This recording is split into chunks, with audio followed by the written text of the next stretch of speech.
Hey, everybody. Happy Saturday. Chuck here with a curated selects episode in which we bring out a classic from dusted off from the old dustbin so you can give it a listen. This one is called How Dopamine Works, and it's obviously one of our more sciencey episodes, and I managed to struggle to get through it because you know I'm not good at these. But it was a great episode, so I hope you like it. Welcome to Stuff You Should Know, a production of iHeartRadio.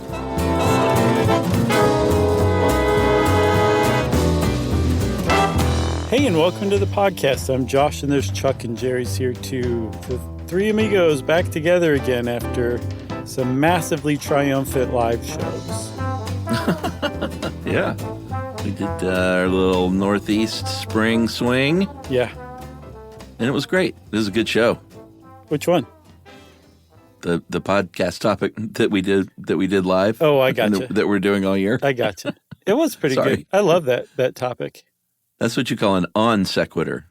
But it does feel good to be back, doesn't it? Back in the studio, back doing what we're born to do. I kind of prefer on stage, but sure, this is great too. Do you? You like the thrill of the audience, the roar of the crowd, that bowl running at you? Yeah. Nice. I like it too sometimes when I'm not totally terrified because I drank too much energy drinks. Well, I wonder if your dopamine receptors are functioning as they should. Yeah, that's a great question, Chuck. And that's a wonderful segue too, because it just so happens that today the topic of this episode is dopamine. And there's probably no more misunderstood certainly neurochemical, maybe substance in your body at all than dopamine. We used to think we had a really great handle on dopamine and what it does and how it works. And it turns out that we are, at every turn, a new study comes along that says, nope, we're wrong. Yep, we're wrong about that. Well, what about, yep, wrong about that. Basically, everything we know in popular culture. And I mean, if you even gone to like Cleveland Clinic website or WebMD website or Harvard Health has some articles, you'll see this old, antiquated, outdated view of what dopamine is being kind of paraded around. The idea that it's a pleasure-inducing chemical, that if something gives you pleasure, you're responding to a hit of dopamine, and that is just absolutely not true. Yeah, and this may be the most oft-covered stuff you should know thing that hasn't gotten its own title yet. Yeah. Man, that dopamine is the reigning champ right now. Yeah, we talk about this stuff all the time, it seems like. Yeah, we do, because it comes up a lot. And the reason why is because it turns out it has a lot to do with more than just pleasure. Like everybody, yes, it is associated with pleasure, just not the way we've thought for very long. And it does a lot of other stuff too. Essentially, what it does is it signals things. It says, hey, you behave, or you act up, you stop behaving. Something like that. I'm not quite sure exactly what it says. I don't speak dopamine. But it's a neurotransmitter, so it's a chemical messenger in the brain at base. But it's associated with so many different things that, of course, dopamine comes up all the time in our podcast. It sure does. So it is, like you said, a neurotransmitter, one of more than 100 of those bad boys functioning in our bodies. And it, like you said, it lets things communicate. It's a facilitator, but it gets all the press for its, like the feel-good stuff that you mentioned, addiction behaviors, whether it's gambling or drugs or the thrill of, those people that walk around on ledges and stuff. Ledge walkers? Yeah, ledge walkers. But it does all kinds of things. That's just where it makes the newspaper headlines. Right. But we should probably talk a little bit about just the neurotransmitter cycle that it goes through. Sure. So the whole thing starts. It turns out that dopamine is used throughout the body, but for the most part, it's used in the brain. The problem is if you had a big handful of dopamine and you just shoved it in your mouth, it couldn't make it into your brain for use. It can't cross the blood-brain barrier, in other words. Fortunately, the thing that makes dopamine up, its essential ingredient, tyrosine, an amino acid, can cross the blood-brain barrier. And when it gets there, it gets a big fat hug from something called tyrosine hydroxylase. And that converts it into dopamine. And all of a sudden your brain's like, yes, let's go. That's right. And we've known about it a long time. It's been around a long time. It is not exclusive to human beings. No, that's a big one. Yeah, it's in all kinds of animals. But we are really kind of great at making it. And I was about to say hooked on it, but that implies the whole addiction thing. And I don't want to go down that road. But humans love this stuff, and we produce about 3 times as much as other primates do. Yes. And in fact, Emily Deans wrote a article in 2011, I think on Psychology Today. She's an evolutionary psychiatrist. And she said that dopamine is what made humans so successful. And from what I can tell, the latest research about dopamine is that it essentially is what allows us to learn about the world around us. We make connections that collectively form our mental map of the world, of how we're to behave around other people, of how we do things like go get food, like that dopamine is somehow behind all of it. And that because we're so responsive to dopamine and we produce so much dopamine compared to other animals in the animal kingdom, that is conceivably what has allowed us to become as successful as we are compared to other animals. Isn't that nuts? Like it could all just come down to dopamine, essentially. Yeah. And opposable thumbs, maybe? Yeah, sure. But I mean, what are opposable thumbs if you can't get the wherewithal to move it? True. But if you had the wherewithal to move it and you couldn't grab something, yes, you'd probably be you can use the frustrated. heels of both hands, just like a thumb. Are you underselling the opposable thumb? Yes, I'm sick of the opposable thumb always hogging the spotlight. It's dopamine's time. You can get those removed, See how you do. I guess that sounds like a dare to me, Chuck. Say goodbye to your tennis game. I can play it just by holding the racket with both heels of my hand. Or I guess we should have said pickleball. That'd be more current, right? I don't play pickleball. I haven't tried it yet. I want to, though. Okay. Well, there's plenty of places and people to play it with. Yet I have found no one or no place. Oh, I'm sure somebody will write in and offer to play with you. Of course. And then I go out there and I blow my ACL or something. Oh, God. That was nice. So at the highest level, we kind of talked about this 1,000 times before, but dopamine functions as a neurotransmitter. It enables signals to pass through these gaps, these synapses, and make connection from neuron to neuron. And that's just sort of the bird's eye view. But there are all kinds of things that dopamine does, and depending what kinds of neurons it's talking to and it's introducing to one another, it's going to have different effects on the human body. Yes. So there's D1 to D5, I think, types of receptors, dopamine receptors, and 4 pathways that they follow.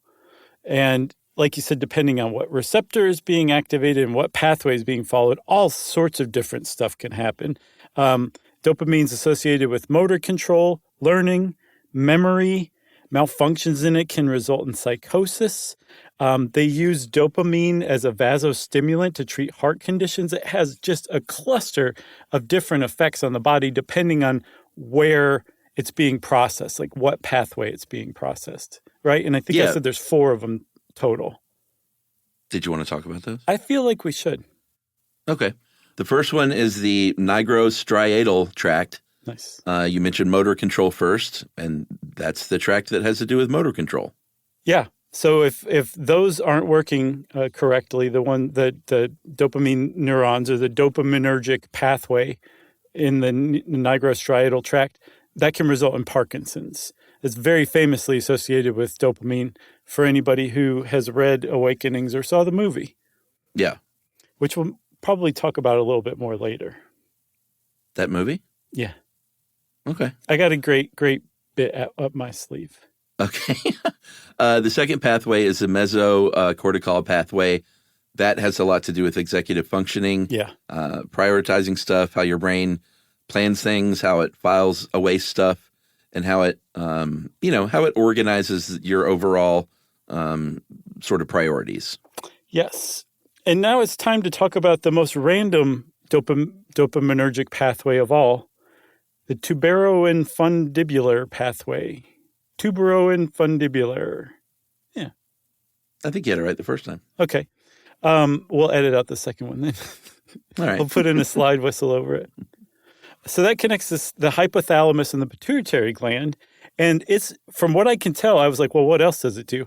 The sole role of this pathway is to block the production of milk, or to prevent the production of milk in the female breast of mammals.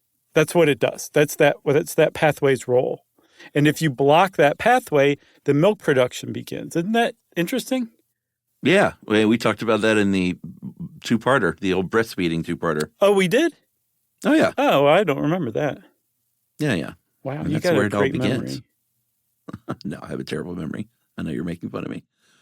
There's also the mesolimbic pathway. Yeah. We've talked a lot about the limbic system in many episodes, but reward and emotion, and this is the one that gets all the press because this is the one that has to deal with addiction. Pleasure. And we're going to talk a lot about reward and how reward factors into how dopamine works. Right. This is the reason why some people get the chemical drawing of the molecular drawing of dopamine like tattooed on their wrist because they're so hedonic and into pleasure.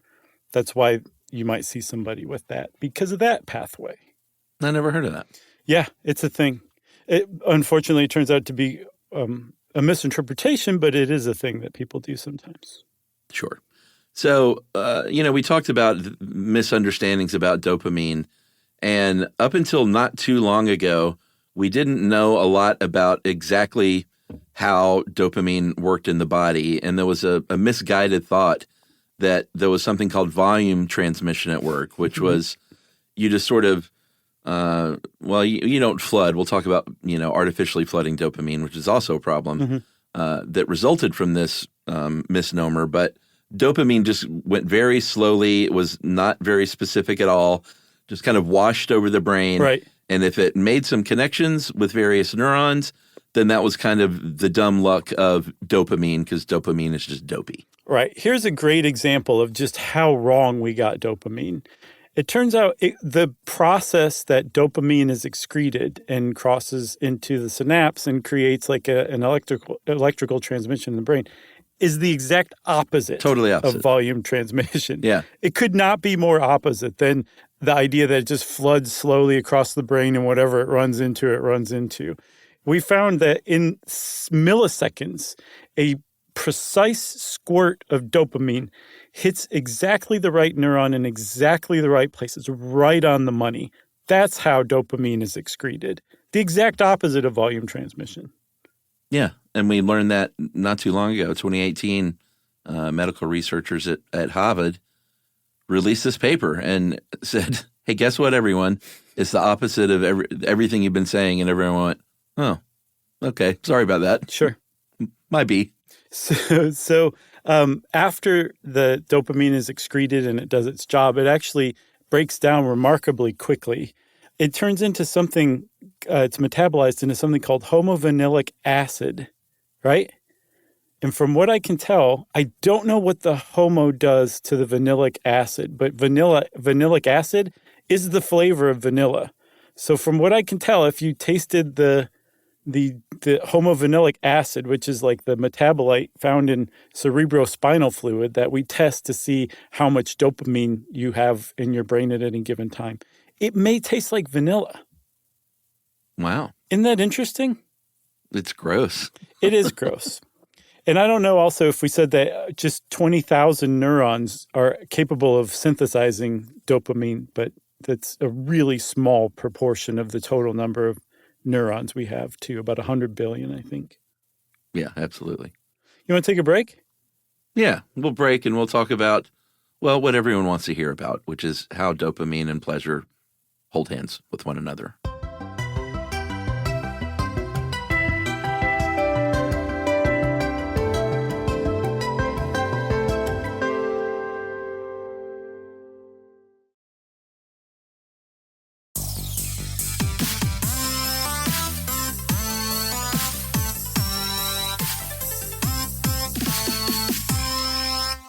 So check this whole misunderstanding of dopamine as the ultimate pleasure chemical. If you take a drag off a cigarette, if you snort a line of Coke, if the person you love like touches your hand, if you get like an A from the teacher, like you're going to get a hit of dopamine, and that's what your reward is. It's pretty old.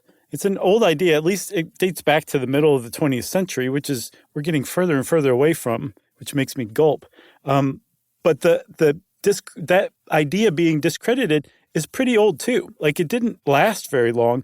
The problem is its legacy stuck around for a really long time. It's still around today.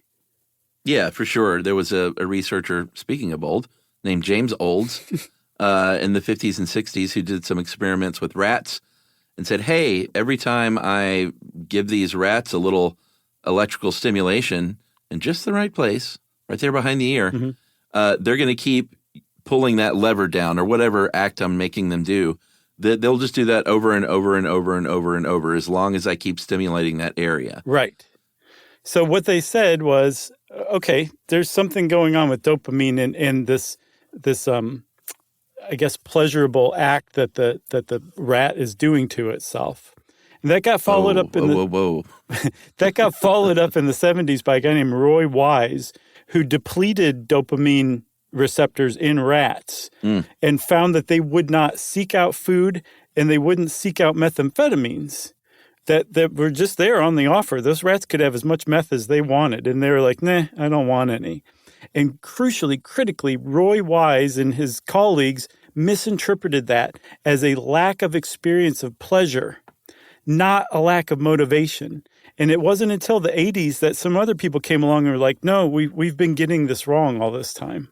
Yeah, in the 80s, they use sugar instead of methamphetamine, I guess. And once again, very kind of cruelly, they cut off, they didn't allow them any dopamine. They killed them off with drugs.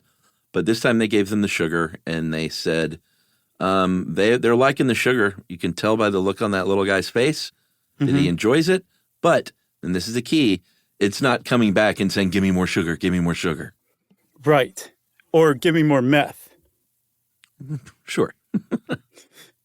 So this whole thing, this changed our understanding, at least in the like academia, among people who study this kind of thing. We realized we were misinterpreting what we were seeing, and that a lack of dopamine didn't lead to a lack of pleasure called anhedonia or anhedonia. It was a lack of motivation to seek out that pleasure. That's the effect of not having enough dopamine that we found from those rat tests. So like this whole new framework of understanding it kind of came along because, to be clear, dopamine is very much associated with things that give us pleasure. And it does seem like the more pleasurable something is, the more dopamine gets released. Like, for example, I think I saw like eating something that tastes really good increases your dopamine levels by 100% sometimes. Yeah. But cocaine increases your dopamine levels 10 times that. Yeah. So the more intense the pleasurable experience is, the more dopamine gets released. So it's definitely associated with it. What they found is like the dopamine is not making you feel pleasure. There's something else involved. It's never caught with the smoking gun, but it's always there when the dead body's found. And it has this mysterious smile on its face because it knows you can't prove anything. Yeah. It's liking versus wanting. And that's a theory of reward behavior where liking is that pleasure, that hit you get right when you put that bite of peanut butter pie in your mouth is that pleasure. Sure. Wanting is the motivation to earn the reward that you get out of having that peanut butter pie. Right. Like, you're up in the hotel room. They don't have room service, but you can get up out of bed and you can get dressed and you can get down the stairs because the elevator's broken and get that peanut butter pie if you want to. But dopamine isn't enough to motivate you to get up and go get that peanut butter pie necessarily, even though you have great, great memories of the taste of it on your tongue and you love that stuff. Right. But if you do get up and go get that peanut butter pie, that means that in the past you've had peanut butter pie or have created an image of the peanut butter pie you've never had that's so great that the dopamine is produced in enough amounts to actually get you up out of bed, dressed, and going down the stairs to get that peanut butter pie. They're related in that way. Yeah, absolutely. So it's not actually causing the pleasure. It's just influencing how your brain is taking all this stuff in, basically. Mm-hmm. And there are a couple of different ways of looking at how this happens. There's one theory called that it's prediction error. So Right. you get more bang for your buck, basically. You expected to like that peanut butter pie, but this was the best peanut butter pie you've ever had, maybe the best dessert you've ever had in your life. Mm-hmm. And you're like, wow, that your brain says that was way, way better than I thought it was going to be. So it reinforces it. Right. And to put it in kind of computational terms, dopamine is a prediction error. Somehow that chemical measures the difference between what you expected and the amazing reward you got. And the greater the difference, the more pronounced a connection that dopamine is going to make between going and getting peanut butter pie and eating peanut butter pie. So you'll have more motivation to do it next time. Yeah. The other way of thinking about it is the dopamine itself is the motivational signal. So it's what makes me get out of that bed and put on my clothes and actually go down those stairs because I'm motivated to go get that reward. Right.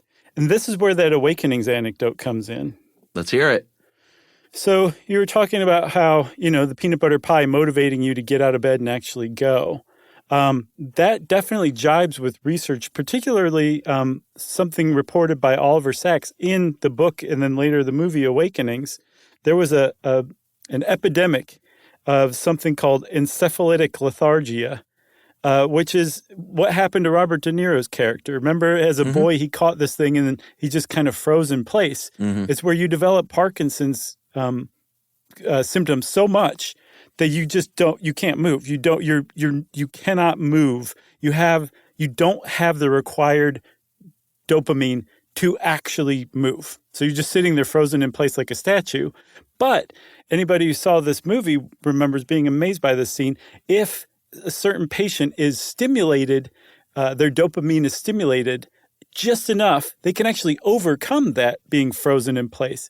And so there's a famous scene where Oliver Sacks tossed one of the patients some oranges, and she caught them. Like she was a frozen statue, and all of a sudden she's catching oranges and then juggles with them. Yeah.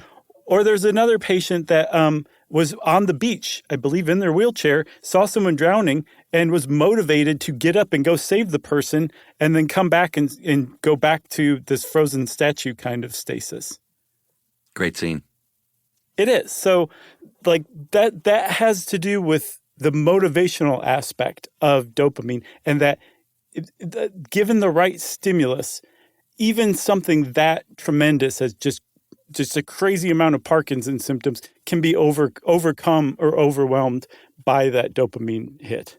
Yeah, absolutely. And then jumping back to that first one, the prediction error, they've done research on people who gamble, who play cards and play the slot machines and stuff, and their brains experience about the same amount of dopamine activity when they almost win.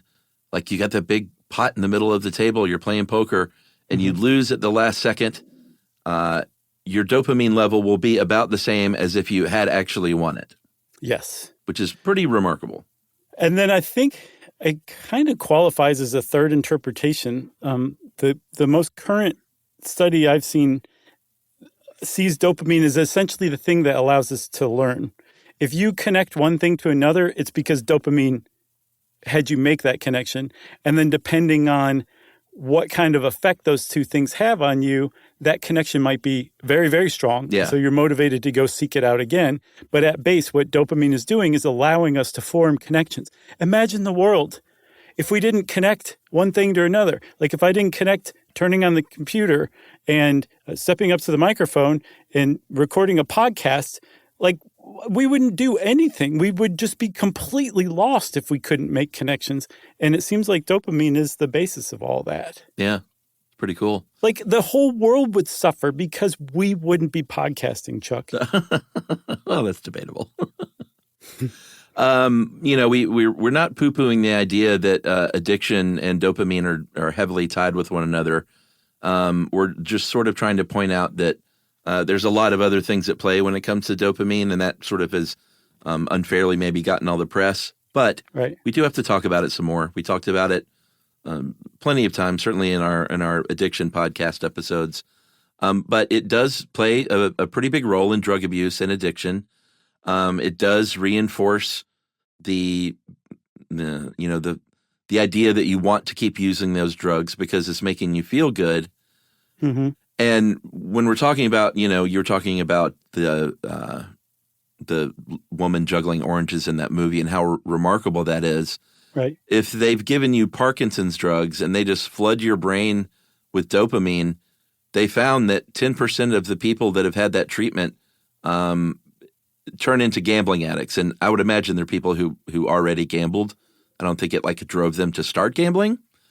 But that just goes to show you the power of what a flood of dopamine will do to your brain. And it's a pretty clunky way to deal with it, I think. Yeah, I think that's what you were referring to earlier when you were saying that understanding of volume transmission theory of dopamine release. That's what the drugs are based on, that understanding or that misunderstanding. And that's what happens. It's yes, if it does crawl across the brain and runs into whatever neurons that it can trigger, it's going to have all sorts of other knock-on effects. Yeah, totally.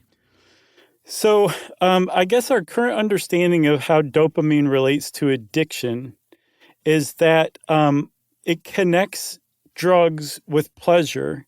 And as I was saying before, the more intense the experience, especially the reward, you can have a negative experience. And I think they're starting to figure out dopamine has something to do with that too. But as far as we know, the more intense the reward, the greater the flood of dopamine. And so the greater, the stronger the connection you make between, pressing a lever and a scientist giving you a bunch of meth. Yeah, absolutely. But that is, to be clear, just part of the recipe of what leads to addiction. I don't.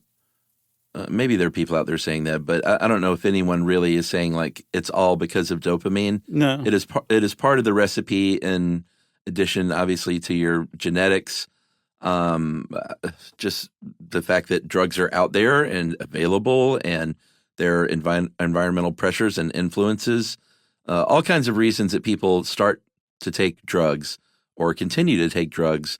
And as far as the continuation, dopamine is definitely a part of it.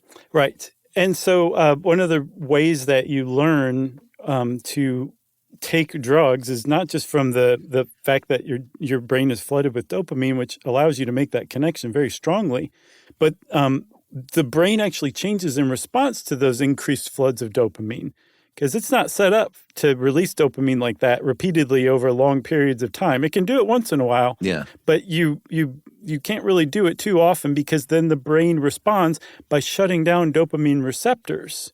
The problem is that this means that you have to do more drugs to get that sensation, as far as you know, and that's what creates the cycle of addiction. That to me smells vaguely of being almost out of date.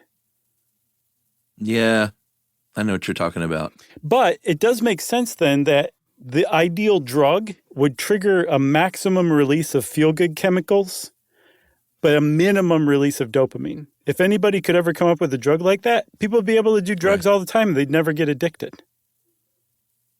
Sure, but they have other negative effects on the body. Sure. Can't forget about that. Yeah.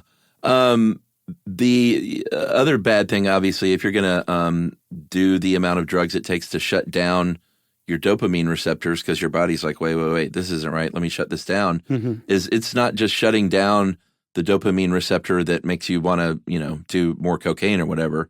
It's just shutting your dopamine receptors down. So you mentioned it earlier, anhedonia. That's the idea that you don't receive pleasure from any activity. And if all of a sudden your dopamine has been shut down such because you've been doing drugs that you're not getting any kind of pleasant, feel-good stimulation from life, then that could be another reason that you up your desire to do drugs. Yeah, and then there's one other factor involved that with fewer dopamine receptor sites. Remember, you said that one of those dopaminergic pathways is related to executive function, like impulse control, responsibility, that kind of stuff. Yeah. Well, with lower levels of dopamine, the theory goes that you are more likely to engage in reckless behavior to get drugs. You might do things that you normally wouldn't do, not because you're just this addict who has to have it, but partially also because you don't have the impulse control that you did before you became addicted to drugs and your dopamine receptors started shutting down. Yeah, and I think that's, we talked about it in the addiction app. It's not just the effect that the drug has on your body, the negative effects that it physiologically has on your body, but the behaviors that you start engaging in when you're under the influence of drugs and want more drugs and maybe can't find the drugs, that's maybe almost worse than the physiological ramifications, Oh, yeah, for sure. And it also ties in with risk-taking because dopamine is connected to risk-taking. And in fact, they found that some people seem to be biologically, physiologically predisposed to risk-taking based on their dopamine levels. That in fact, they find that they have fewer what are called autoreceptors. Apparently, over time, we've evolved to create on dopamine neural cells a site called an autoreceptor that actually catches some of the dopamine. It helps regulate it, like it never makes it out. So it keeps the amount of dopamine down to a regulated level. So the fewer autoreceptors you have, if you're still pumping out dopamine, you get a much greater impact from that dopamine.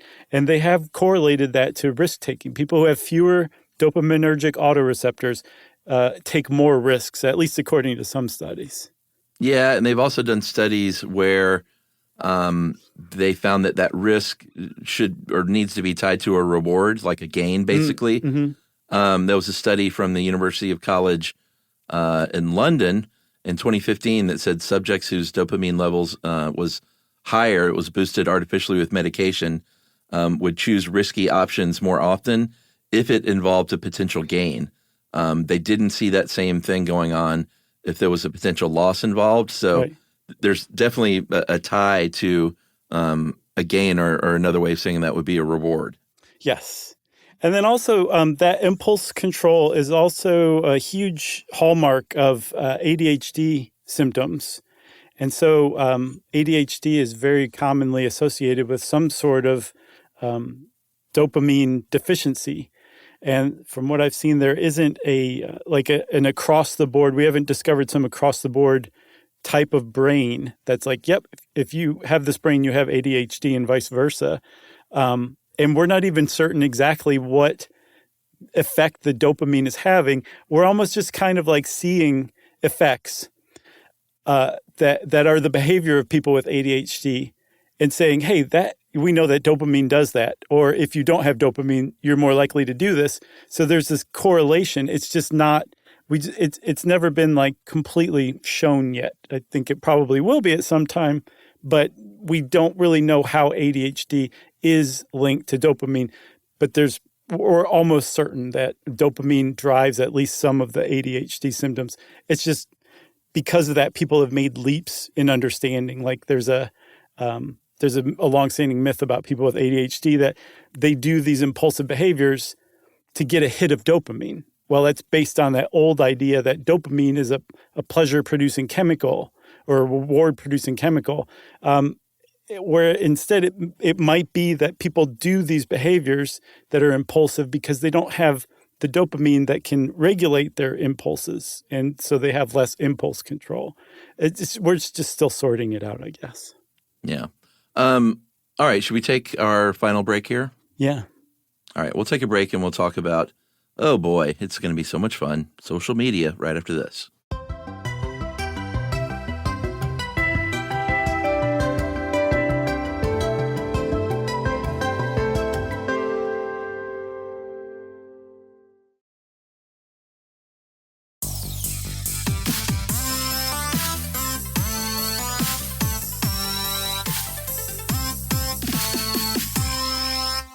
All right, so we're back, and we promised talk of social media because I think everyone it's pretty hip to the fact now that notifications and the dings and the likes and the loves and the hearts and all the things that come through interacting with various social media platforms. You just sounded so old, dude. I know. That's great.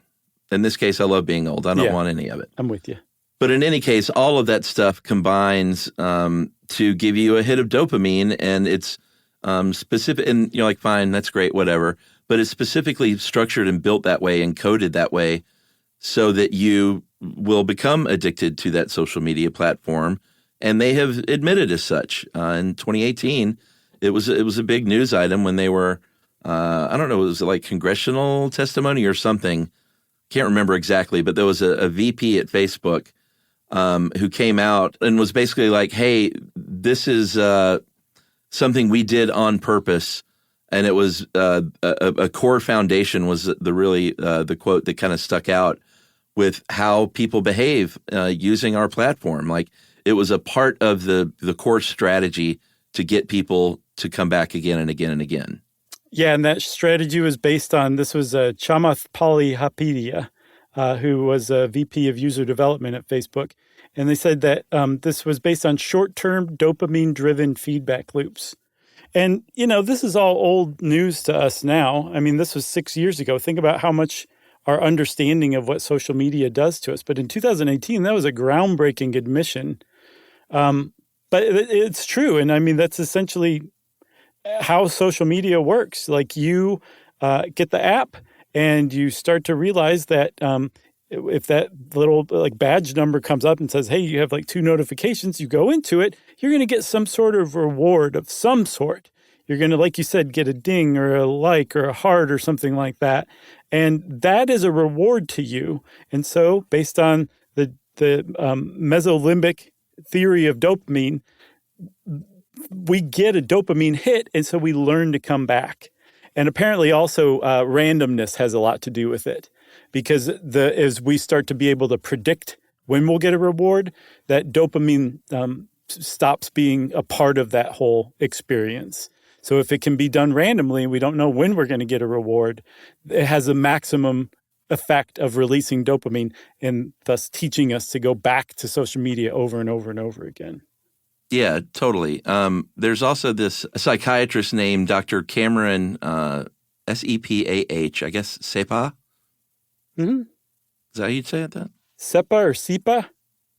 Okay, one of those three. Mm-hmm. Who came out and said, all right, there's this term that I'm going to float out there, and it's called a dopamine fast.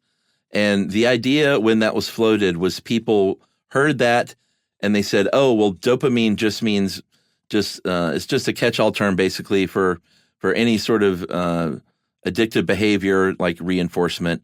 And you can go on a dopamine fast and put that social media app down for a couple of weeks. And when you come back, it's just going to your brain's going to have a little rest from that thing. And you're going to feel amazing about how much you love it when you come back. And that's not at all what Dr. Cameron was talking about or meant. No, Dr. Sepah was basically saying he really misused dopamine fast. And he even said to the New York Times, I didn't mean it like that. Don't take it like that. I don't mean it literally. And everybody said, too late. We're going to take it literally.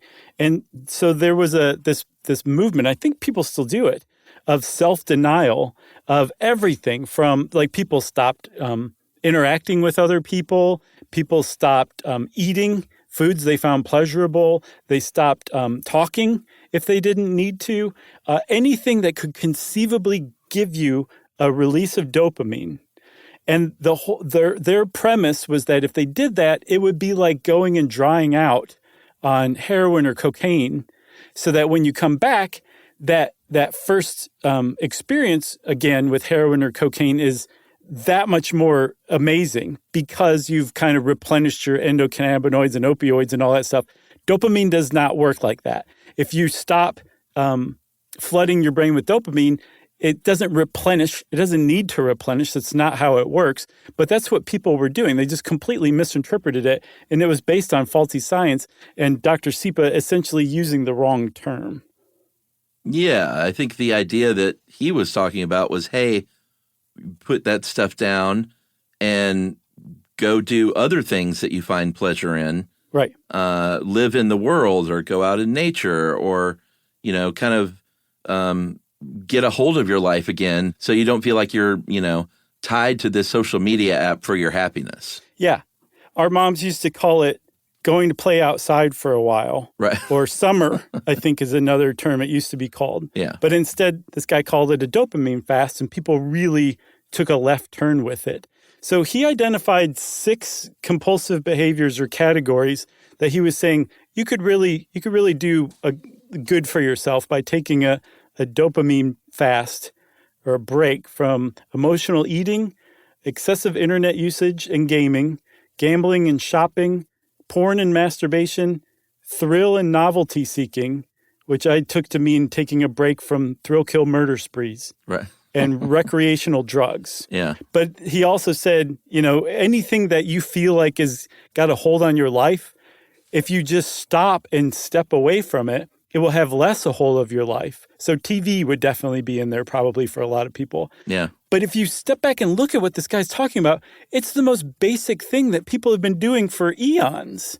And yet just by slapping dopamine fast on it, it became sticky and buzzy and brainstormy or Java stormy and like super corporate. And people just really got into it and started thinking like, if I fast from dopamine, when I come back, I'm going to have so much dopamine that I'm going to be the most motivated, focused, greatest UX PM of all time. Yeah. Thanks a lot. And that's just not how it works, unfortunately. No. Yeah, I guess that's a weird way to end this whole thing, but that's how it ends, huh? Yeah. I mean, that's our current understanding. Yeah. I feel like this is one we would be able to do 5 years from now, just to kind of revisit. What do you think? Nah. Okay. I mean, we've never done that. That's dopamine as we understand it in 2024, everybody. That's right. If you want to know more about dopamine, go out and read about it, but be very specific and selective of who you go read.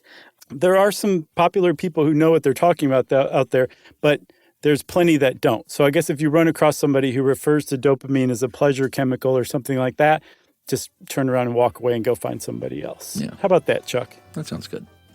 Chuck said that sounds good, everybody, and that means it's time for listener mail. I'm going to call this from a conductor. We heard from quite a few conductors so far, and that's just on day 1 after release. So it's pretty great to know that there are people out there that know about this stuff better than we do.